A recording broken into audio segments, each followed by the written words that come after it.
அதாவதுங்க, பல நேரங்கள்ல தாவேக்கா குறித்து எழுப்பப்படுகின்ற கேள்வி என்பது, உங்களுடைய கொள்கை என்னங்கிறது.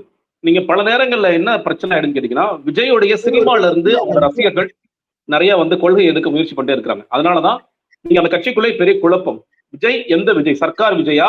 அல்லது லியோ விஜயா? அல்லது வந்து வேற ஏதாவது படத்தோட ரெஃபரன்ஸா? அப்படிங்கிறது பெரிய குழப்பம் இருக்கிறது. நீங்க ஒரு போராடினாங்க. நீங்க இதுக்கு முன்னாடி போராடும்போது கூட ஒரு அந்த கட்சியை சேர்ந்த ஒரு பெண்மணி பேசும்போது, உங்களுக்கு ஓசி பஸ் வேணுமா? ஓசி பஸ் வேணுமா? ஓசி பஸ் வேண்டாம். உரிமை தொகை வேண்டாம். இப்படிதான் அந்த பொண்ணு பேசுச்சு. ஏன் ஒல்லிபரப்பு செயலாளருக்கு அருண்ராஜா என்ன பேசினாரு? 1000 ரூபாய் கொடுக்குறாங்க, 2000 ரூபாய் கொடுக்குறாங்க. இதனால என்ன பிரயோஜனம்? இந்த இலவசனால என்ன பிரயோஜனம்னு சொல்லி பேசினாங்க. இப்பயும் அந்த அந்த வீடியோ தான் வைரலா ஓடிட்டு இருக்கு. இப்ப கட்சிக்குள்ளேயே கொள்கை பரப்பு செயலாளராக இருக்கவருக்கே உள்ள ஒரு பாயிண்ட் என்னன்னு கேட்டீங்கன்னா, நம்ம வந்து சர்க்கார் விஜய். சர்க்கார் விஜய்ல சர்க்கார் என்ன பண்ணுவாரு? மிக்சியை தூக்கி போட்டு உடைப்பாரு, கிரைண்டர் தூக்கி போட்டு உடைப்பாரு. அந்த மாதிரி விஜய், இலவசங்களுக்கு எதிரான ஒரு விஜய் தான் தமிழ்நாட்டுக்கு தேவை. நீங்க திமுக இலவச வாக்குறுதிகள் கொடுக்கும் போதும் சரி, அதிமுக அது குறித்து பேசும்போதும் சரி, உங்களாலதான் நாடு கடன்ல தள்ளப்பட்டது, தமிழ்நாடு தத்தளிச்சிட்டு இருக்கு. இந்த கடனெல்லாம் எங்க மேல ஏத்துறீங்க? எங்க அண்ணன் வந்தா எவ்வளவு சூப்பர் ஆட்சி பண்ண போறாரு பாருங்க. எங்க அண்ணன் வந்து இலவசங்களே கொடுக்க மாட்டான்னு சொல்லி சொல்லிட்டு இருந்தாங்க. இதற்கு நடுவுல தான் வந்து ஏதோ ஒரு கூட்டத்துல ஏதோ ஒரு ஊர்ல பேசும்போது விஜய் என்ன சொன்னாரு? இலவசமாக வீடு கட்டி கொடுப்பேன், இலவசமாக இருசக்கர வாகனம் கொடுப்பேன், முடிஞ்சா கார் கூட கொடுப்பேன், அதான் லட்சியம்னு சொல்லி சொன்னார். அப்போ ஒரு குழப்பம் ஏற்பட்டுச்சு. விஜய் என்ன திடீர்னு சர்க்கார் விஜய் வந்து ஜனநாயக விஜயம் மாறிட்டாரா அப்படிங்கிற ஒரு பெரிய குழப்பம் ஏற்பட்டது. அப்பொழுது அந்த கட்சியில பேசுற கட்சி சார்பா பேசுறவர்களே, ஏன்னா நம்ம இதுலயே பேசுறோம், தினமலர்லயே பேசும்போது என்ன சொன்னாங்கன்னா, இல்ல இலவசங்கிற வார்த்தையை அவர் பயன்படுத்தணும்னு சொல்லி இப்படி எல்லாம் முட்டு கொடுத்து பேசுனா அவங்களுக்கே பெரிய குழப்பம் இருந்தது. இல்ல நான் சொன்னேன், போய் நல்லா எடுத்து படிச்சு பாருங்க, இலவசங்கிற வாங்க சொல்றாரு. விஜயும் அந்த அரசியல் நோக்கி தாங்க போகின்றார் அப்படிங்கிறது. இன்னைக்குமே கூட இந்த இலவசங்கள் அப்படிங்கறத அறிவித்த பிறகு விஜயை ஆதரிக்க வேண்டுமா எதிர்க்க வேண்டுமா, நம்ம அப்படி ஒன்று நினைச்சிட்டு இருந்தோம். நம்ம வேற மாதிரி ஒரு விஜய் யோசிக்கிறது. ஏன்னா இந்த யங் குரூப் இருக்காங்க இல்லையா, நம்ம விஜயோடைய கோர் ஓட்டர்ஸ் யங் குரூப்புக்கு, அவங்களுக்கு இந்த நலத்திட்ட உதவிகள் ஏற்படுத்துகின்ற தாக்கம் குறித்தோ இல்ல அது குறித்தெல்லாம் பெரிய பார்வையோ பெரிய புரிதலோ இல்ல. இலவசங்கள் கூடாது, ஊழல் கூடாது, லஞ்சம் கூடாது அப்படிங்கிற ஒரு பொத்தாம் பொதுவான ஒரு மேலெழுந்த பார்வையில அவங்க இயங்கிட்டு இருக்காங்க. அந்த இயக்கத்தின் காரணமா என்ன பண்றாங்கன்னா, விஜய் இப்படிலாம் அறிவிச்சதே கூட தவறோ அப்படிங்கிற ஒரு பார்வையில் அவங்க இருக்கிறாங்க. ஆனா நீங்க கேட்ட மாதிரி விஜய் என்ன ஆங்கிளுக்கு போறாரு? திமுக சொல்லிட்டாங்க நம்ம வந்து உரிமை தொகை கொடுக்குறாங்க, ஏற்கனவே கொடுத்துட்டு இருக்காங்க 2000 சொல்லி சொல்றாங்க. அதிமுக வேற ஒரு பெயரை வச்சு அவங்க 2000 சொல்லி சொல்றாங்க. இந்த நேரத்தில் விஜய் அறிவிக்காமல் போனால் பெண்களுக்கான வாக்கள் வராமல் போய்விடுமோ? அப்ப நம்ம என்ன பண்ணணும்? நம்ம 2000 சொல்றது 2500 அறிவிச்சு விட்டுருவோம். ஏன்னா விஜய் சொல்ற லாஜிக் படி ஒரு 1000 ரூபாய் கொடுக்குறாங்க, அந்த 1000 ரூபாய் மளிகை ஜாமான் கூட வாங்க முடியாது சொல்லி சொல்றாரு. நான் சொல்றேன், என் வீட்டுக்கு 2000 மளிகை ஜாமான் வாங்க முடியாது. விஜய் உடனே அப்ப 5000 கொடுத்துருவாரு எனக்கு, இல்ல 10,000 கொடுத்துருவாரா? ஏங்க இன்னைக்கு இருக்கிற விலைவாசிக்கு ஒரு மிடில் கிளாஸா இருக்கிறவங்க 2500 மளிகை விஜயோட லாஜிக்லேயே வருவோம். உங்க வீட்டுல வாங்க முடியுமா? என் வீட்டுல வாங்க முடியுமா? இல்ல பாகிஸ்தான் வீட்டுல வாங்க முடியுமா? யார் வீட்டையும் 2000 மளிகை ஜாமான் வாங்கி என்ன பாக்கெட்டே வாங்கி முடியாது. அந்த அளவுக்கு விலைவாசி இருக்கு. நமக்கு என்னன்னு கேட்டீங்கன்னா, என்னப்பா லாஜிக்? அவங்க 2000 சொல்லிட்டாங்க, நான் 2500 சொல்றேன், கூட ஒரு 500 சொல்றேன், அது ஒரு லாஜிக் அப்படின்னு சொல்லி சொல்றாரு. அதே மாதிரி பெண்கள் இங்க பேருந்து வசதிகள் பார்க்கும் பொழுது இப்ப வந்து திமுக ஆட்சியில வந்து மகளிருக்காக ஒதுக்கப்பட்ட பிங்க் பஸ் மட்டும் போயிட்டு இருக்கு. எடப்பாடி என்ன பண்ணாரு? ஆண்களும் போங்கப்பான்னு சொல்லி சொன்னாரு. விஜய் என்ன சொல்றாரு?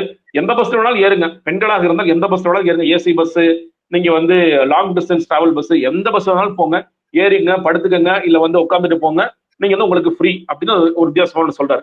6 கேஸ் சிலிண்டர் ஃப்ரீயா கொடுப்பேன்னு சொல்லி சொல்றாரு. இப்ப என்னோட வீட்டுக்குலாம் வந்து மொத்தமாவே ஒரு வருஷத்துக்கு 6 சிலிண்டர் தான் உபயோகம் படுத்துறோம், அதெல்லாம் ஃப்ரீன்னு சொல்லி சொல்றாரு. இது எல்லாவற்றையுமே பல விஷயங்களை வந்து அவர் இலவசமாக கொடுப்பேன். நீங்க வந்து இன்னும் சொல்ல போனா, குழந்தைகள் அரசு மருத்துவமனைகளை பிறந்தால் மட்டுமல்ல, எந்த எந்த ஹாஸ்பிட்டல்ல பிறந்தாலும், அது அப்போலோல பிறந்தாலும் சரி, இல்ல வந்து ஒரு அரசு மருத்துவமனையில் பிறந்தாலும் சரி, இல்ல வீட்டிலேயே பிரசவம் பார்த்தாலும் சரி, பிறந்த உடனே கையை நீட்டீங்கன்னா வந்து மோதிரம் உங்களுக்கு வந்து விழுந்துரும். திருமணம் பண்றதுக்கு ஏற்கனவே அதிமுக இருக்கிற தாலிக்கு தங்கம் திட்டத்தை வேற மாதிரி ஒரு பெயர் மாற்றி என்ன சொல்றாரு? நான் வந்து தாலிக்கு தங்கம் இந்த 1 கிராம் கொடுப்பேன், அதே மாதிரி பட்டுப்புடவை எடப்பாடி ஏற்கனவே அறிவிக்கிறார், அதையும் நான் சேர்த்து கொடுப்பேன்னு சொல்லி சொல்றாரு. இந்த மாதிரி ஏற்கனவே இருக்கின்ற திட்டங்கள்ல இதை விட ஒரு படி எக்ஸ்ட்ரா நான் போறேன் பாரு, நான் ஒரு மேல் பூச்சி பூசுறேன் பாரு அப்படிங்கறதான் விஜயோட நோக்கமாக இருக்கிறது. சரிங்க, இதுக்கெல்லாம் எங்க இருந்து எல்லாரும் அவரே சொல்லிட்டாரு. உடனே கேட்பேன், எங்க இருந்து காசு வரும்? இந்த காசெல்லாம் ஸ்டாலின் சார் டாக்ஸ்ல இருக்கு, இந்த ஸ்டாலின் சார் டாக்ஸ் பிடிச்சிட்டாலே போதும், ஒரு சூப்பரான கவர்னன்ஸ் கொடுத்துடலாம் அப்படின்னு சொல்லி சொல்றாரு. வந்து ஊழல் இருக்கு, லஞ்சம் இருக்கு, அதெல்லாம் நமக்கு தெரிந்த விஷயம் தான். நீங்க அதுக்காக அதுல 30% இருக்கு, இந்த 30% மிச்சம் பண்ணி நான் வந்து கொடுத்துருவேன். நீங்க பாருங்களேன், ஒரு நாளைக்கு எத்தனை குழந்தைகள் பிறக்குது, பிறக்கிற குழந்தைகள் எல்லாத்துக்கும் நான் மோதிரம் போடுறேன். நீங்க வந்து கல்யாணமாக போற எல்லாருக்கும் நான் வந்து, ஏன்னா அவர் சொல்றாரு டார்கெட்டே வச்சு, அதாவது பிரிச்சு பார்க்க கூடாது, எல்லோருக்கும் செஞ்சிடணும், இவங்க ஏற்றத்தாழ்வுனா பார்க்க கூடாது, டார்கெட்டடா போகக்கூடாது அப்படிங்கிற ஒரு வார்த்தையும் சேர்த்து சொல்கின்றார். அப்போ யாருக்கெல்லாம் கல்யாணம் ஆகுதோ அவங்களுக்கு எல்லாம் 1 கிராம் பவுன், இன்னைக்கு பவுன் விற்கிற வேலை என்னங்கிறது தெரியும், சேலை கொடுத்துருவேன். குழந்தை எந்த ஹாஸ்பிட்டல்ல பிறந்தாலும் சரி அவங்களுக்கு 1 கிராம் தாய்மாமன் சீரு கிட்டு, அதே மாதிரி கிட்டும் ஏற்கனவே வந்து இந்த 2 அரசாங்கங்களும் மாறி மாறி கொடுத்துட்டு தான் இருந்தாங்க. இப்ப இந்த அரசாங்கம் பணமா கொடுக்குறாங்க.